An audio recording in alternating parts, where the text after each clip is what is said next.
দেব নুন,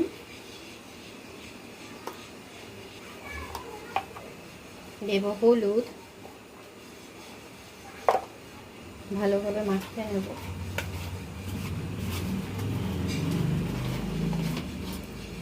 দেব কড়াইয়ের মধ্যে সর্ষের তেল। কড়াইটা আগের থেকেই আমার গরম করা। সর্ষের তেল দিয়ে দেব। দেব কালো জিরে ফোড়ন। মাছগুলোকে একটু ছেড়ে দেব। দিয়ে দেবো কেটে রাখা কুমড়োগুলো।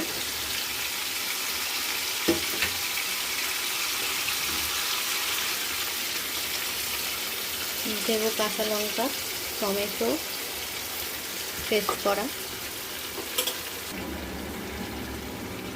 দেব হলুদ, দেব নুন, দিয়ে দেবো জিরের গুঁড়ো, কাশ্মীরি লাল মির্চের গুঁড়ো দিয়ে ভালো করে নাড়িয়ে নেব। আস্তে আস্তে করে নাড়াবো, মাছগুলো যেরকম ভেঙে না যায়।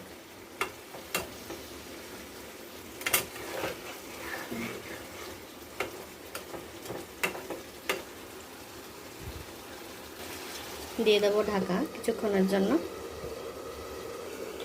যখন এটা একটু সেদ্ধ হয়ে যাবে, তেল ছেড়ে দেবে, তখন এর মধ্যে আমরা একটু জল দিয়ে দেবো।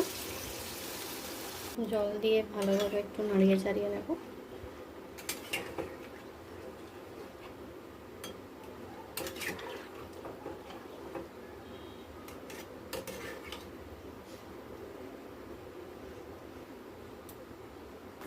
ঝোলটা ভালো করে ফুটে গেছে। দেখুন মাছগুলো কি সুন্দর সব গোটা গোটা আছে, আর কুমড়োগুলো বেশ ভালো সেদ্ধ হয়ে গেছে। এবার আমাদের মাছ রান্না কমপ্লিট হয়ে এসছে। এবার আমরা এটাকে নামিয়ে নেব। এরকম বিভিন্ন রকমের রান্নার